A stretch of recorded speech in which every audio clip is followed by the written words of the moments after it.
مصطفیٰ۔ بسم اللہ الرحمن الرحیم، الحمد للہ رب العالمین، والصلاة والسلام علی سید الانبیاء والمرسلین، محمد وآلہ وصحبہ اجمعین، اما بعد۔ محترم ناظرین، شہنشاہ بطحا، تاجدار مدینہ، احمد مصطفیٰ محمد مجتبیٰ حضرت محمد الرسول اللہ صلی اللہ علیہ وسلم کی سیرت طیبہ کے سلسلے میں 42 ویڈیوز الحمدللہ پیش کی جا چکی۔ یہ 43ویں ویڈیو ہے۔ ان 42 ویڈیوز میں نبی اکرم صلی اللہ علیہ وسلم کی سیرت طیبہ کے الگ الگ پہلوؤں کا تذکرہ کیا گیا۔ آپ علیہ الصلاۃ والسلام کی ولادت مبارکہ سے لے کر ہجرت تک کے واقعات کو بتانے کی، سمجھانے کی، سنانے کی کوشش کی گئی۔ نبی اکرم صلی اللہ علیہ وسلم کو اور صحابہ کرام رضوان اللہ علیہم اجمعین کو مکہ کے مشرکوں نے جب بہت زیادہ ظلم و ستم کا نشانہ بنایا، تکلیفیں دیں، آپ علیہ الصلاۃ والسلام کے اوپر ظلم و ستم کے پہاڑ توڑے، صحابہ کرام رضوان اللہ علیہم اجمعین کو اور حضور اکرم صلی اللہ علیہ وسلم کو اللہ رب العزت کی طرف سے مدینۃ المنورہ ہجرت کرنے کا حکم ہوا۔ حضور اکرم صلی اللہ علیہ وسلم نے اپنے سفر کا آغاز فرمایا اور حضرت ابوبکر کو ساتھ لیا۔ غار ثور میں نبی اکرم صلی اللہ علیہ وسلم نے 3 دنوں تک قیام فرمایا۔ 3 دن گزر گئے اور جب مکۃ المکرمہ سے یہ تلاش جو جاری تھی اور آپ علیہ الصلاۃ والسلام کے پیچھے، آپ علیہ الصلاۃ والسلام کے تعاقب میں جو لوگ نکلے ہوئے تھے، ان کا جو جوش تھا، ان کا جو جذبہ تھا، وہ ٹھنڈا ہوا، وہ نا امید ہو گئے، وہ تلاش کر کر کے مایوس ہو گئے۔ نبی اکرم صلی اللہ علیہ وسلم نے اور حضرت ابوبکر نے اپنے سفر کو آگے جاری رکھنے کا فیصلہ فرمایا۔ اس غار سے نکلے اور اس پرانے راستے پر مکۃ المکرمہ سے مدینۃ المنورہ کو جانے والے اس پرانے راستے پر واپس آگے، جس سے عام طور پر لوگ آیا جایا کرتے۔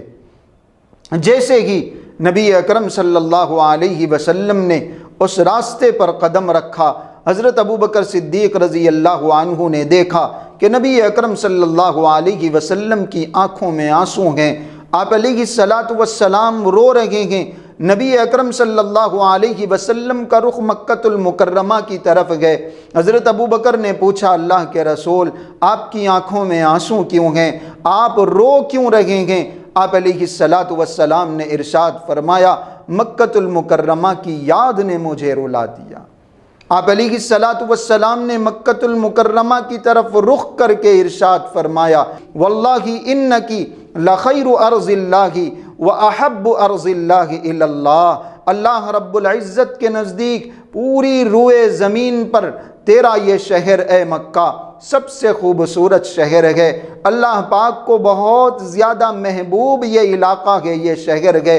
لولا انی اخرجت ما خرجت منکی، اگر اس بستی میں رہنے والے میرے ساتھ زیادتی نہ کرتے، میرے اوپر ظلم نہ کرتے، مجھے اس بستی سے نکلنے پر مجبور نہ کرتے، تو میں کبھی تیرے اس علاقے سے، تیرے اس شہر سے باہر نہ نکلتا۔ آپ علیہ الصلاۃ والسلام کی آنکھوں میں آنسو آ گئے، رونے لگے۔ ہجرت کرنا کوئی معمولی بات نہیں ہے۔ جن علاقوں میں ہمارا بچپن گزرا، جہاں ہمارے رشتہ دار ہیں، جہاں ہماری جان پہچان کے لوگ ہیں، جہاں سے زندگی کا ایک بہت بڑا حصہ جڑا ہوا ہے، وابستہ ہے، اس علاقے کو چھوڑ دینا، اس بستی کو چھوڑ دینا، جان پہچان کے لوگوں کو چھوڑ دینا، دوستوں اور رشتہ داروں کو چھوڑ دینا اور بالکل ایک نئی جگہ جا کر بس جانا، نئے لوگوں میں جا کر اپنا گھر بسا لینا، یہ کوئی معمولی بات نہیں۔ ہجرت بہت بڑا عمل ہے۔ اس لیے آپ علیہ الصلاۃ والسلام نے ارشاد فرمایا، ان الہجرۃ تہدم ما کان قبلھا۔ جیسے اسلام قبول کرنے کی وجہ سے پچھلے سارے گناہ معاف ہو جاتے ہیں، حج کی عبادت کو انجام دینے کی وجہ سے پچھلے سارے گناہ معاف ہو جاتے ہیں، ایسے ہی ہجرت کے اس عمل کو انجام دینے کی وجہ سے پچھلے سارے گناہ معاف ہو جاتے۔ اتنا بڑا عمل ہے، اپنا سب کچھ چھوڑ کے ایک نئی جگہ جا کے بس جانا، یہ بہت بڑی عبادت ہے، بہت بڑی آزمائش ہے۔ حضور اکرم صلی اللہ علیہ وسلم مکۃ المکرمہ کو یاد کر کے رونے لگے۔ اللہ رب العزت نے حضرت جبریل علیہ السلام کو بھیجا اور فرمایا کہ یہ آیت پیغمبر کے سامنے پڑھ کے سناؤ، ان الذی فرض علیک القرآن لرادک الی معاد، جس نے آپ کے اوپر قرآن کریم کو اتارا ہے اس ذات کا وعدہ ہے، اس اللہ کا وعدہ ہے کہ وہ ضرور آپ کو اپنے علاقے کی طرف واپس فرمائیں گے۔ یہ علاقہ آپ کی جھولی میں ہوگا، یہ شہر آپ کی جھولی میں ہوگا، اور پھر 8 سال کے اندر اللہ رب العزت نے حضور اکرم صلی اللہ علیہ وسلم کو مکۃ المکرمہ میں واپس بھیجا۔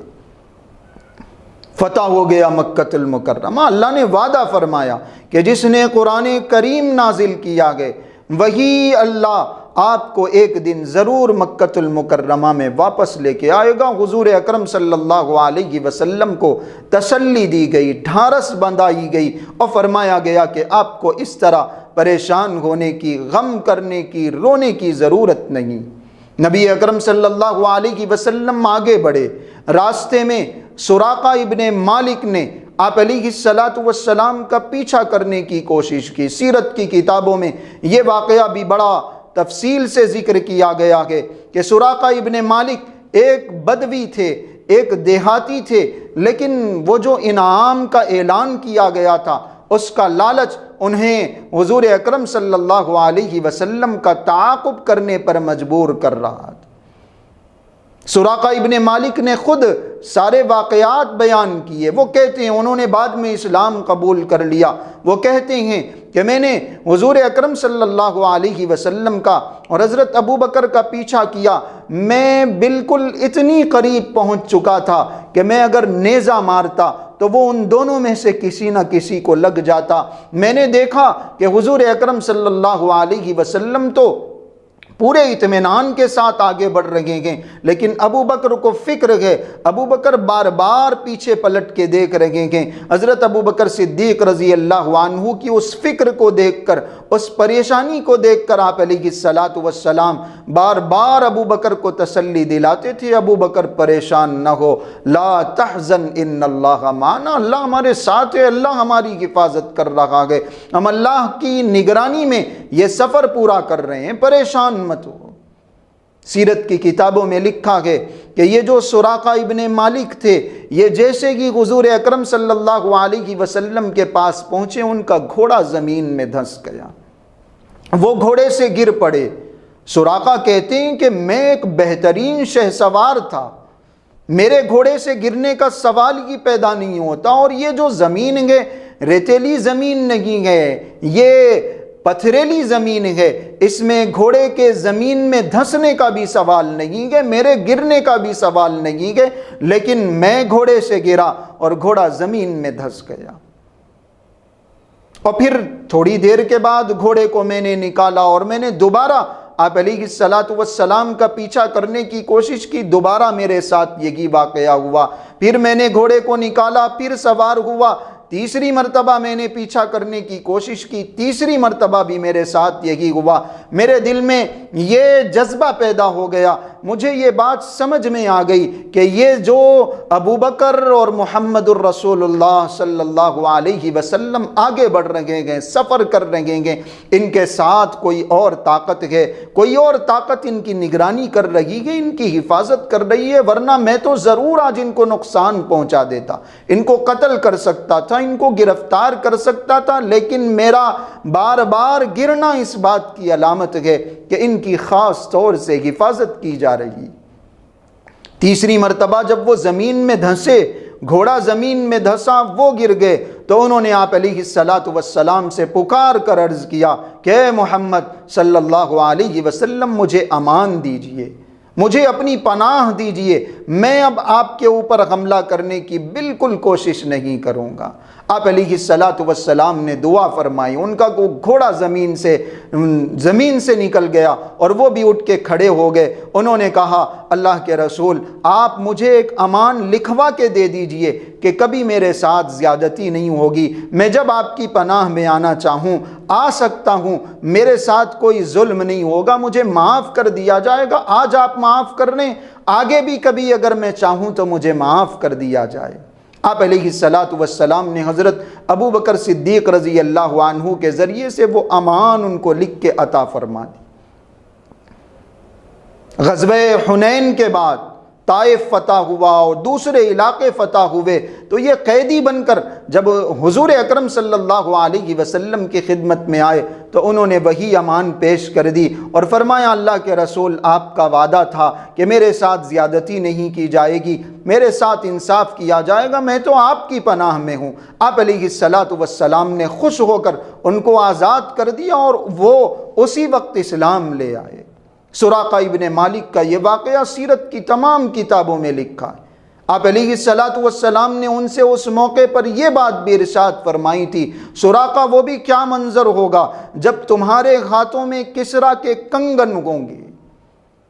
جس ہستی کو مکۃ المکرمہ کے اپنے لوگ باہر نکال رہے ہیں، جن کا اپنا کوئی ٹھکانہ نہیں ہے، جن کے ساتھ زیادتی کی جا رہی ہے، جن کے ساتھ ظلم کیا جا رہا ہے، جو اپنے شہر کو چھوڑ کر کسی اور جگہ جا رہے ہوں، لیکن اللہ کی ذات پر یقین ایسا ہے، بھروسہ اتنا ہے، اللہ رب العزت کی مدد حضور اکرم صلی اللہ علیہ وسلم کے ساتھ اتنی زیادہ ہے، ایسے موقع پر فرما رہے ہیں کہ ایک وقت آئے گا کہ ایران سارا کا سارا فتح ہو جائے گا اور ایران کے بادشاہ کسریٰ کے کنگن تمہارے ہاتھوں میں پہنائے جائیں گے۔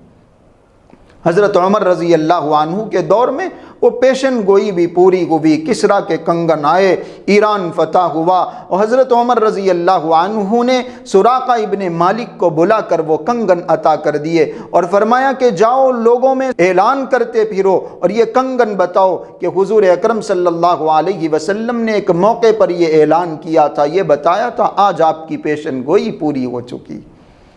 آپ علیہ الصلاۃ والسلام نے ان کو پناہ دی، انہوں نے کہا اللہ کے رسول میں آپ کی اس پناہ سے، آپ کے اس امان سے اتنا خوش ہو گیا ہوں کہ اب میں واپس جاؤں گا تو لوگوں کو سب کو بتاؤں گا کہ اس راہ پر کوئی نہیں ہے، چلو کسی کو تلاش کرنے کی ضرورت نہیں۔ وہ واپس گئے، لوگوں نے آپ علیہ الصلاۃ والسلام کے تعاقب میں اس راستے کا رخ کیا، آپ علیہ الصلاۃ والسلام کا پیچھا کرنا چاہا۔ سراقہ ابن مالک نے اپنا وعدہ نبھایا اور لوگوں سے کہا کہ بھئی میں بہت دور تک جا کے اس راستے پہ دیکھ آیا ہوں، کوئی نہیں ہے، چلو واپس چلو۔